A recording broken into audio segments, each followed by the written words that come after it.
जुड़ाव से अलगाव तक की कहानी।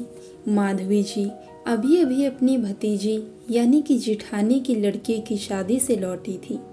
उनका मन बड़ा ही खिन्न था, कारण वहाँ जो व्यवहार उनके एवं उनके परिवार के साथ किया गया वह अत्यंत दुखद एवं नकारात्मक था।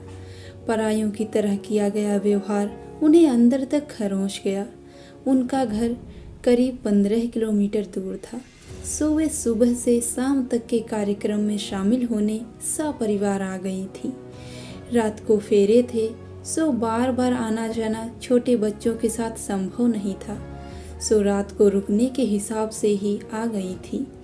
पर इन्हें ना तो कहीं रुकने की कोई जगह दी गई, ना कहीं बच्चों को सुलाने की व्यवस्था। एक छोटे से कमरे में कई बाहरी परिवारों के साथ बैठी थी।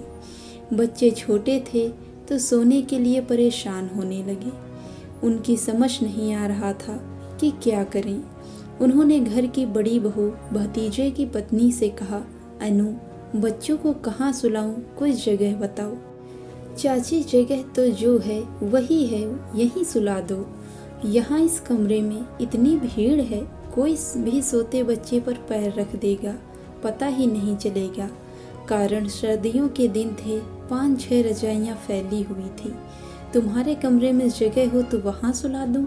नहीं चाची, वहाँ मेरी बेटी सो रही है, उसकी नींद डिस्टर्ब होगी, इतना कह वो चली गई।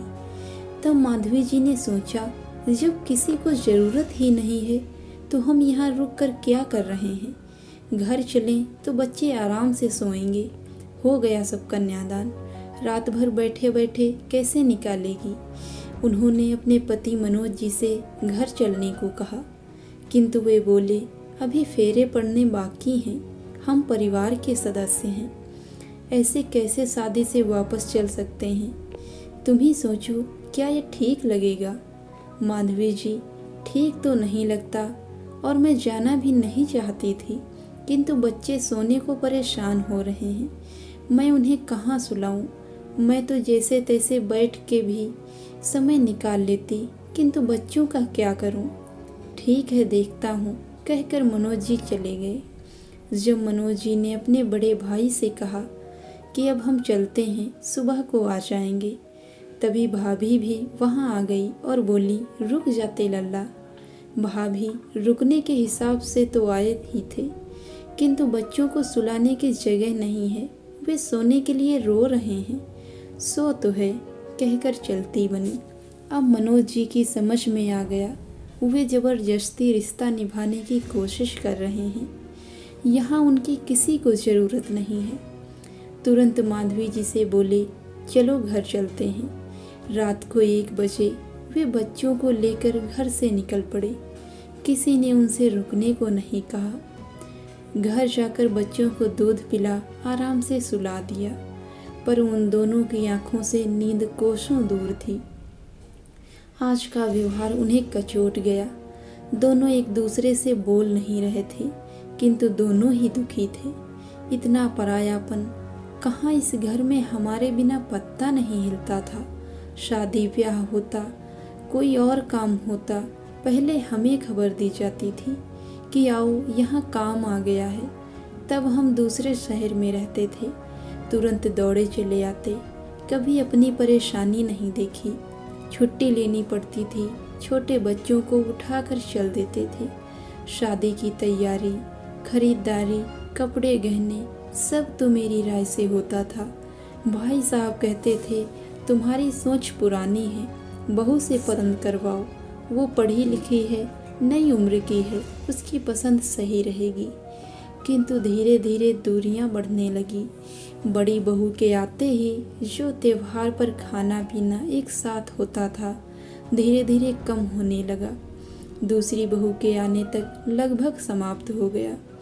तीसरे बेटे की शादी तक घर में ही 2-2 बहुएं, बेटियां भी बड़ी हो गई थी, सो उन्हें किसी बात के लिए नहीं पूछा गया।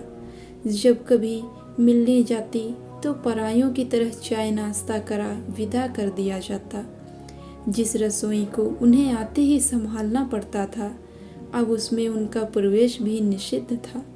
इस परिवर्तन से उनकी आत्मा को चोट लगती, क्योंकि वे इतने सालों से मन से इस परिवार से जुड़ी हुई थीं। जेठानी ने ही उनके बच्चों के जन्म के समय उन्हें संभाला था। दोनों परिवार एक दूसरे के साथ सुख दुख के साथी थे। अब तो साथ बैठकर चौथ, तीज, बट अमावस्या जैसी पूजा करना भी बहुओं बेटियों को पसंद नहीं था। माँ को हर समय सिखाती, अपन तो कर लेते हैं, चाची को क्यों बुलाती हो, वे जल्दी नहीं आ पाती। पहले बेटी को मेरी मदद के लिए भेज देती थी, अब वह भी बंद कर दिया। अपनी अवहेलना एवं बहुओं द्वारा ताना मारने पर चाची हम तो सुबह ही पूजा कर लेते हैं, आपके कारण देर हो जाती है, मेरे से इतनी देर भूखा नहीं रहा जाता। सुनकर माधवी जी ने आगे से पूजा में जाने से मना कर दिया। अब अकेले ही कर लेती। धीरे धीरे वे स्वयं मानसिक रूप से अपने को अलग करने का प्रयास कर रही थी, किंतु सालों के संबंध वे एक झटके में नहीं तोड़ पा रही थी। जब भी मिलने जाती, हर बार कोई न कोई बात ऐसी जरूर होती कि वे अपने आप को अपमानित महसूस कर लौट आती। फिर कभी न जाने की सोच कर, किंतु बुलाने पर दृढ़ता से मना नहीं कर पाती, क्योंकि उम्र में वे बहुत छोटी थी।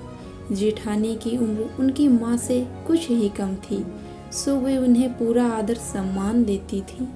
उनके बच्चे उन्हीं की उम्र के थे, सो पहले उनसे बहुत बनती थी।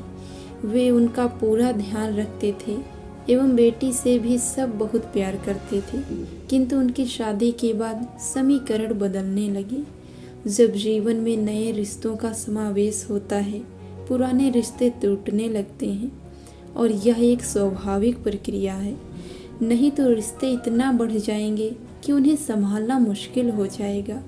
अपने आप ही नए रिश्तों से जुड़ाव महसूस होता है और पुराने रिश्तों से दूरियां बढ़ने लगती हैं। किंतु दूरियां बढ़ाते समय भी इस बात का ध्यान रखना आवश्यक है कि रिश्ता कैसा है, किसके साथ है, कितना प्रगाढ़ था, उससे कितनी दूरियां बढ़ानी है। यह नहीं कि एकदम आप अपना व्यवहार इतना कटु और अपमानजनक कर लो कि सामने वाला जो भी आपका बहुत जिगरी हुआ करता था, उसे आप अपमानित करने लगो। ठीक है, आवश्यकता नहीं है तो संबंध मत रखो, पर दोनों तरफ तो मत बोलो। जैसा कि मेरी जेठानी ने शादी के बाद कहा, तुम लोग तो शादी में रुके ही नहीं। मैंने तो तुम्हें 10 दिन पहले से अटैची लेकर आने को कहा था, तुम तो रोज चले जाते और फेरों के समय भी नहीं रुके। अब इस दोहरे मापदंड का क्या उत्तर है? छोटे होने से ज़्यादा खुलकर जवाब नहीं दे पाए और वे अपनी बात बार बार दोहराती रहीं और अपने को सच साबित कर उन्हें ही दोषी ठहराती रहीं, और इसमें पूरा परिवार उनका साथ दे रहा था। अब उनके पास सिवा चुप रहने के क्या उपाय था, जब वे कोई बात सुनने को ही तैयार नहीं थे। यह तो वही बात हुई कि चित भी मेरी पट भी मेरी। दोस्तों, रिश्ते बहुत अनमोल होते हैं, उन्हें संभाल कर रखिए। कहीं आप भी तो किसी अपने को ठेस नहीं पहुंचा रहे? कमेंट करके ज़रूर बताएं। और आपको ये कहानी कैसी लगी, ये भी कमेंट करके ज़रूर बताएं। और अगर चैनल पे नए हैं तो चैनल को सब्सक्राइब करें। धन्यवाद।